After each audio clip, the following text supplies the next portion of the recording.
रेहाना और रवि की शादी के वक्त रवि के पास कुछ नहीं था।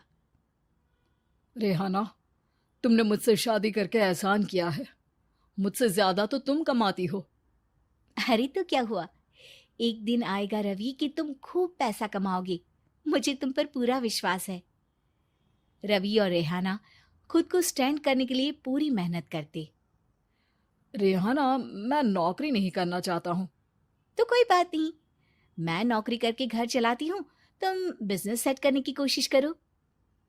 एक दिन रेहाना, तुम जानती हो, मैंने जो विज्ञापन बनाने वाली कंपनी खोली थी ना, उसे बड़ी ब्रांड का ऑफर आया है। अब हम लोगों के दिन ब्यारे न्यारे हो गए हैं। मैं जानती थी रवि कि एक दिन तुम सेटल हो जाओगे। रवि का काम अच्छा चल जाता है। एक दिन वो रेहाना से कहता है, रेहाना, अब हम लोगों का बच्चा भी हो गया है। बहुत छोटा है वो। उसका ख्याल कैसे रखेंगे हम? कैसे क्या, मैं गांव से माँ को लेकर आ जाती हूँ। नौकरी से हाफ डे ले लिया करूंगी। अभी तो वो छोटा है, स्कूल जाने तक मैं मैनेज कर लूंगी। देखो रेहाना, मैं अब अच्छा कमा रहा हूँ। तुमको नौकरी करके परेशान होने की कोई जरूरत नहीं है। अरे कैसी बात कर रहे हैं, मैं अपनी लगी लगाई नौकरी कैसे छोड़ दूं? और मैंने तो सुना है हम लोगों को कुछ ही महीनों में सरकारी नौकरी मिल जाएगी। सरकारी नौकरी में कितना कमा लोगी? उतने में तो मैं ड्राइवर रख लूंगा। रेहाना को रवि की बात का थोड़ा बुरा तो लगता है। कम से कम मेरी नौकरी की इतनी बेइज्जती मत करो। भूल गए, इसी नौकरी के बदौलत तुमने अपना बिजनेस खड़ा किया है। अरे वो तो मैं किसी के भरोसे भी कर लेता। देखो, अपने बच्चे को संभालो, घर का काम करो। अब बाहर जाती तुम अच्छी नहीं लगती हो। रेहाना रवि के कहने पर नौकरी तो छोड़ देती है, लेकिन अब बड़े से घर में उसकी कीमत किसी नौकर से कम नहीं होती। एक दिन रवि का दोस्त आता है। भाभी, हम लोग तो आपको तब से जानते हैं जब से आप लोग शादी होकर इस शहर में आए थे। आपकी बदौलत ही सारा बिजनेस खड़ा हुआ है। ये किस्मत तो आप ही की है भाभी। हाँ हाँ भाई, हमारी मेहनत तो कुछ है ही नहीं। अरे होगी, लेकिन भाभी की किस्मत के आगे कुछ नहीं। दोस्त वहां से चला जाता है, लेकिन रवि का गुस्सा सातवें आसमान में होता है। देखा कैसे बोल रहा था? अरे बिल्कुल अच्छा आदमी नहीं है ये। कैसी बात कर रहे हैं आप? प्रशांत भैया तो बहुत अच्छे इंसान है रवि। कैसे उन्होंने हमारे मुश्किल वक्त में हमारा साथ दिया था। अरे था पैसा तो साथ दिया, नहीं तो कौन पूछता है? रवि का व्यवहार पैसा आते ही अलग हो गया। वो बंदे को बंदा नहीं समझता। घमंड से घिरे रवि ने तो एक दिन हद ही कर दी। रेहाना, मैं अब तुम्हारे साथ नहीं रह सकता हूँ। क्या क्या बकवास कर रहे हो रवि? क्या कहना चाहते हो?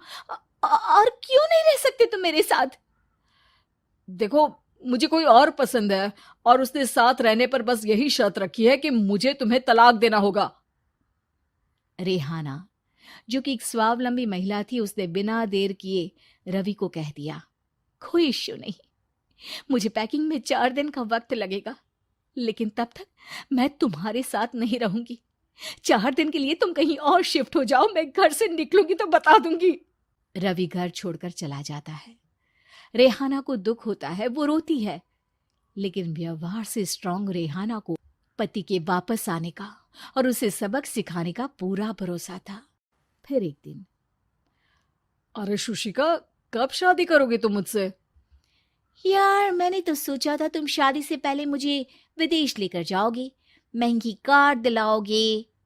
अरे सब दिला दूंगा, लेकिन पहले मुझसे शादी तो कर लो। हाँ हाँ, क्यों नहीं।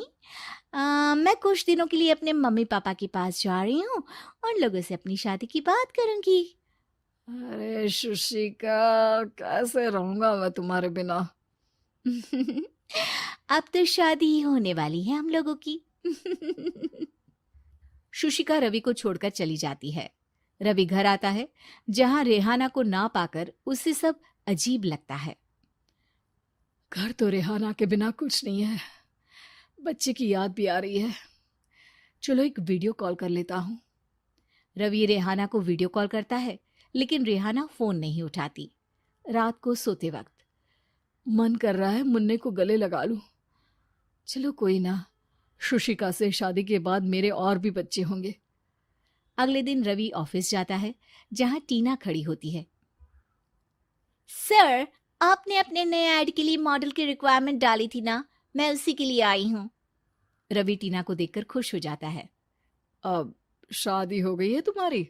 नहीं सर, बस अच्छा सा हैंडसम और अमीर लड़का देख रहे हैं मेरे मम्मी पापा। रवि के दिमाग से तो टीना को देखकर शुशिका का ख्याल भी खत्म हो जाता है। अरे यार, ये लड़की मिल जाए कितनी सुंदर है। शुशिका तो इसके आगे कुछ नहीं है। अब क्या तुम्हें ऐसा नहीं लगता कि मुझसे मिलकर तुम्हारी ये खोज खत्म हो गई है? आप तो 2 बच्चों की पापा लग रहे हैं। अरे नहीं नहीं, मेरी शादी तो हुई थी, लेकिन बीवी को किसी और से प्यार था, मुझे छोड़कर चली गई।